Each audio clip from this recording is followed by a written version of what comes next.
성남 백현동 아파트 개발 특혜 의혹을 수사하는 경찰이 사업 인허가를 담당한 성남시청을 어제 압수수색했습니다. 강제 수사 전환 이후 수사 전망과 법적 쟁점 그리고 주요 사건 소식들을 손정혜 변호사와 함께 짚어보겠습니다. 어서 오십시오. 안녕하세요. 네, 이게 대장동 의혹 판박이로 불리더라고요. 백현동 아파트 개발 특혜 의혹과 관련해서 성남시청을 압수수색을 했습니다. 이재명 당시 시장의 측근이 연루됐다 그런 의혹을 본격적으로 수사를 나서게 된 건데 우선은 내용을 먼저 짚어주시죠. 네, 말씀하신 것처럼 이 토지 개발, 그러니까 아파트를 개발하는 과정에서 처음에는 이제 용도가 녹지였으나 그다음에 준주거지로 용도 변경이 됐다라는 건데요.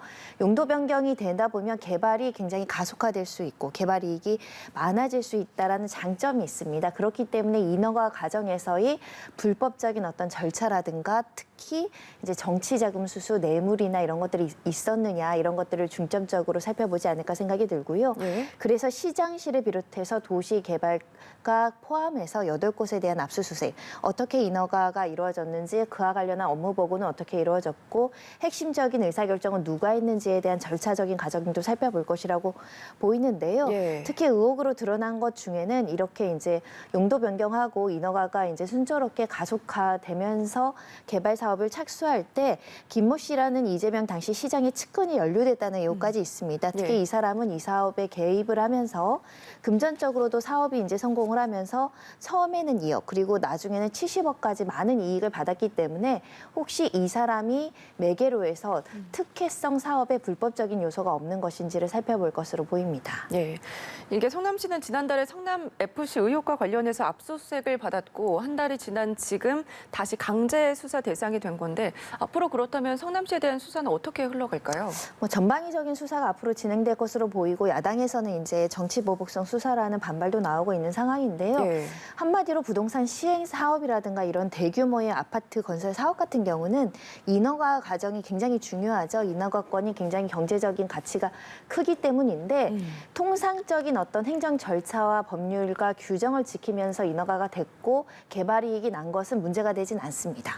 그런데 그 과정에서 무리하게 법률 적용을 특정인에게 그 특혜를 준다거나 규정을 위반한다던가 또는 그 과정에서 뇌물이나 정치자금을 수수했다라고 한다면 이건 범죄로 연결될 수 있거든요. 그런 점이 있는지를 이제 구체적으로 살펴볼 것으로 보이고 대장동 사건에서도 배임이 가장 큰 이슈였지 않습니까? 성남시에게는 이제 손해를 입히고 이런 민간 사업자에게 과도한 이익을 주는 과정에서 경영상 판단, 정책적인 판단에 위법성이 없었는지 여부를 이제 판단할 것으로 보이는데 쉬운 수사는 아닙니다. 쉬운 수사는 아니기 때문에 경찰에서 다방면으로 이제 자료 조사하고 압수수색을 하는 과정이다 이렇게 보셔야 될 것 같습니다. 네, 알겠습니다. 다음 내용으로 넘어가 보면요. 어제였죠. 서해 공무원 피격 사건과 관련해서 정부가 1년 9개월 전에 수사 결과와 다른 결과를 내놨습니다. 앞서도 감사원도 이와 관련해서 본격적으로 정밀 검사를 하겠다 이런 입장을 내놨는데 수사 결과가 우선 뒤집힌 이유부터 말씀해 주시죠. 뒤집혔다라고 평가하기는 좀 애매한 점이 있습니다. 애초에 이제 경찰에서는, 아니 해경에서는 월북으로 이제 추정된다 또는 판단된다 이렇게 이야기를 했는데 이번 결과는 피격 공무원이 월북했다라는 의도를 찾지 못했다, 단정하기 어렵다라고 이야기를 했거든요. 한마디로 수사 종결이나 수사 중단치고는 사실은 그러면 어떻게 북한까지 이르게 됐는지에 대해서 명확한 결론은 나오지 않은 겁니다. 월북했다라고도 단정하기 어렵고 예를 들면 실족, 사고사였다고도 단정하지 않은 수사 결과가 발표됐는데 처음 발표보다는 조금 더 후퇴했죠. 월북이 아닐 수도 있다는 가능성도 이제 이야기를 했다는 측면에서 유가족들은 처음부터 왜 제대로 된 수사나 조사 결과가 없는 상황에서 월북을 단정적으로 표현함으로 인해서 명예훼손을 하느냐 이렇게 크게 반발을 하는 상황이고 거기에 모종의 의도가 있었던 거 아니냐라는 의혹이 제기되고 있는 상황입니다. 그래서 지금 감사원에서는 이 공무원 피격 사건에 대해서 감사를 착수를 할 것이고 최초 보고 과정이 어땠는지 그리고 업무 처리 과정에서 적법했는지 그리고 이렇게 외부에 발표할 정도의 상당한 근거가 있었는지 여부에 대해서 판단할 것으로 보입니다.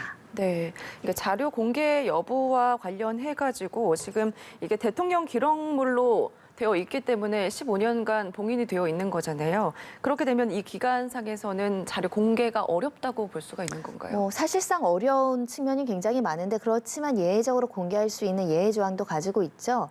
국회의 제적의원 3분의 2 이상이 찬성하면 열람이 가능하고 고등법원장이 영장을 발부할 때는 열람이 가능하다 이렇게 되어 있는데 이 사건이 정쟁화돼서 정치권의 어떤 공방이 이루어진다고 한다면 민주당에서 이것을 열람하는데 협조적으로 나오지 않을 가능성이 매우 높고 그런 법원에서 영장을 발부할 가능성을 살펴봐야 되는데 일단 이것을 대통령 기록물로 지정을 금지해달라는 소송이 전에 있었습니다.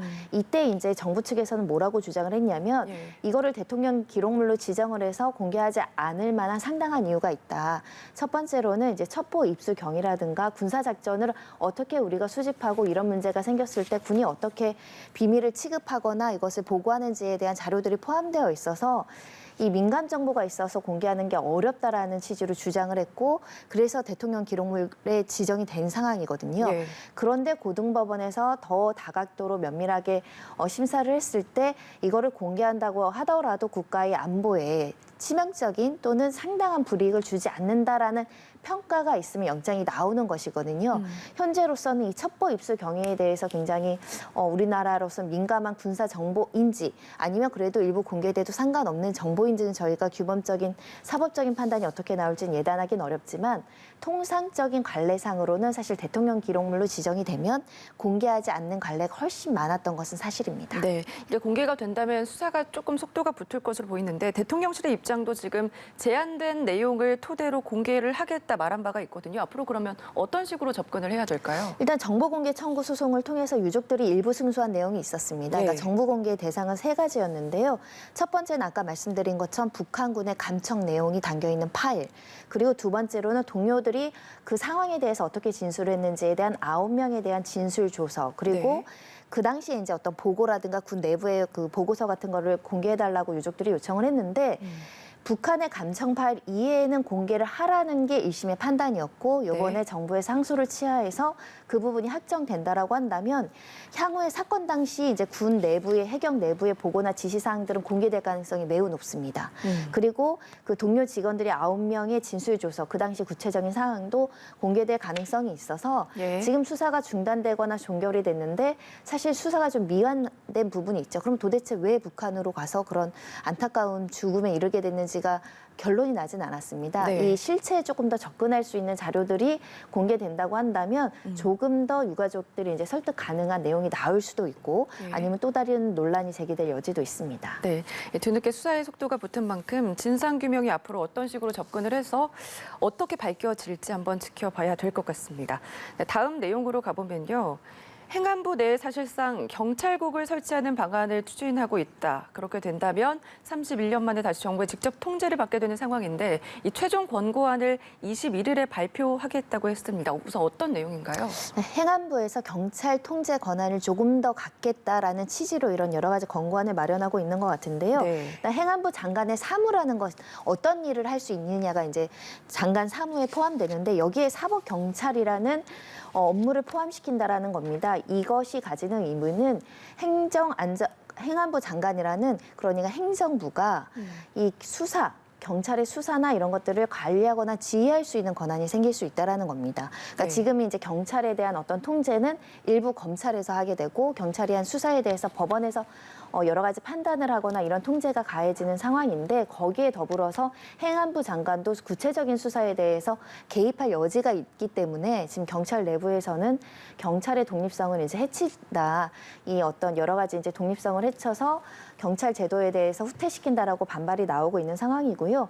두 번째로는 이제 경찰청장이라는 경찰 중에 가장 고위직인 사람에 대한 징계를 어떻게 할 수 있느냐 이 부분에 있어서는 이 징계 요구권을 행안부 장관이 행사할 수 있도록 하자. 이런 권고안인데 종래는 이런 논의라든가 규정들이 없었다 보니까 지나치게 어떤 정부 권력이 경찰을 통제하려고 하는 거 아니냐라는 의견이 나오고 있고 또 한 곳에서는 검찰총장도 법무부 장관이 지휘를 요구할 수 있는 권한이 있다면 행안부에서도 그런 정도의 권한은 필요한 거 아니냐라는 의견이 대립되고 있습니다. 말씀해 주신 대로 이 행안부의 입장은 검수완박 이후에 상대적으로 경찰 권한이 강해지고 또 그래서 통제를 강화해야 된다. 그런 거에는 공감대가 있는데 경찰 내부에서는 지금 중립성과 독립성을 훼손하는 거 아니냐 그런 입장이더라고요. 변호사님의 의견 어떠세요? 네, 수사권에 대한 권한이 강화되면서 경찰의 권한이 좀 넓어진 건 사실입니다. 그런데 네. 우리가 그동안 살펴보면 경찰이 권한이 독점적이고 너무 권력이 비대해서 문제라기보다는 경찰이 가지고 있는 전문성이나 이제 수사가 부실하게 이루어진다던가 아니면 오히려 외압의 영향을 받는 듯한 모습을 보여서 독립성을 더 요구를 하거나 여러 가지 이제 그 좀 정치 권력, 정부 권력에서 좀 독립적으로 해야 되는 거 아니냐 이런 목소리가 있어서 네. 이걸 지금 시점에서 통제 방안을 가져올 정도로 시급한 문제인가라는 고민 하나 들고요. 네. 다만 이제 징계권은 한번 정리될 필요가 있습니다. 지금까지는 경찰청장이 어떤 문제에 있어서 제대로 된 일 처리를 하지 않거나 신임에 위반되는 행위를 하면 사표를 쓰는 형식으로 정의가 됐었죠. 임명권자가 사퇴시키는 수순으로. 그리고 고위 경찰 같은 경우는 경찰공무원법 그리고 국가공무원법에 따라서 중앙징계위원회에서 징계를 받습니다. 청장은 어떻게 할 것인지에 대한 사회적인 논의는 할 필요성이 있는데 너무 시급하게 이걸 무리하게 밀고 나가다 보면 우리가 과거에 추미애 장관과 윤석열 총장 시절이죠. 지금 대통령 신분이 되셨지만 검찰총장은 그 법무부 장관의 부하가 아닙니다. 이런 논란이 있었잖아요. 네. 지금 경찰에서는 경찰청장은 행안부 장관의 부하가 아닙니다. 이렇게 외칠 수 있는 상황이 돼버렸기 때문에 굉장히 신중하게 접근할 필요가 있어 보입니다. 네, 말씀해 주신 대로 행안부가 인사권 외에도 경찰에 대한 감찰, 징계 그리고 수사 지휘까지 하겠다 그런 내용이 나올 것으로 보입니다. 다음 주에 나올 것으로 보이는데 이 권고안을 발표 후에 적용까지는 어떻게 절차가 이루어지는지도 말씀해 주시죠. 일단 이 권고와 관련해서는 행안부 측에서는 이 권고안을 발표를 하고 행정규칙, 지휘규칙, 내부령으로 사실 이거를 변경할 수 있다라고 보는 상황이어서 법률적인 검토가 좀 필요해 보입니다. 왜냐하면 중대한 변화가 될 여지가 있고 특히 수사의 독립성과 관련해서는 행정부와 수사 권력이 너무 밀접해지거나 영향을 받을 염려가 있기 때문에 법률적이고 그리고 수사의 어떤 신뢰도에 따라서는 좀 신중하게 생각할 여지가 있어서 이걸 단순히 지휘 규칙으로 바꿀 수 있는 문제이냐 이견이 있을 수 있다라고 말씀드릴 수 있고요. 그리고 지금 수사권 조정이 이제 정착되거나 이제 시행되는 상황에서 뭔가 이 제도 변화가 있다고 한다면 내부적으로 조금 문제가 생길 수 있기 때문에 사회적인 담론에 대한 토론이 필요해 보인다 이렇게 말씀드릴 수 있고 네. 지금 정부조직법이나 일부 법령의 개정이 필요하다라는 목소리가 나오고 있거든요. 그러면 사실 민주당과 협치하지 않고서는 이게 개정이 어려운 점도 있습니다. 예. 그렇기 때문에 일방통행식으로 밀고 나갈 수 없는 숙제다 이렇게 말씀드릴 수 있습니다. 네, 말씀해 주신 대로 지금 후반기 국회가 개점 휴업 상태고 또 여소야대 전국에서는 당장 시연이 어려울 것으로 보이는데 그렇게 된다면 권고안 발표 이후에는 어떻게 전망을 해볼 수가 있을까요? 일단 경찰들의 내부 의견을 수렴하는 과정이 반드시 필요하지 않을까 생각이 듭니다. 왜냐하면 통제를 국민들이 요구할 때 통제를 하는 것과 정부가 주도적으로 어떤 수사 권력에 대해서 통제를 한다고 한다면 오해를 받을 여지가 있습니다. 네. 검찰 권력도 대통령이나 정치권에서 굉장한 영향력을 행사할 수 있다는 우려가 있는 상황에서 경찰마저 징계권을 가장 경찰의 수장이라고 하는 사람에 대한 징계권을 가지고 있고 행정부에서 일일이 수사를 지휘할 수 있다라고 한다면 수사의 독립성에 대한 의구심이 생길 여지가 있거든요. 예. 통제 방안은 민주적으로 해야 되고 또 공개적으로 투명하게 해야 되기 때문에 실효성 목적이 있다고 하더라도 절차도 굉장히 신중하게 할 필요가 있다고 생각합니다. 네, 신중하게 한번 지켜봐야 될 것 같습니다. 네, 지금까지 손정혜 변호사와 함께 이야기 나눠봤습니다. 고맙습니다.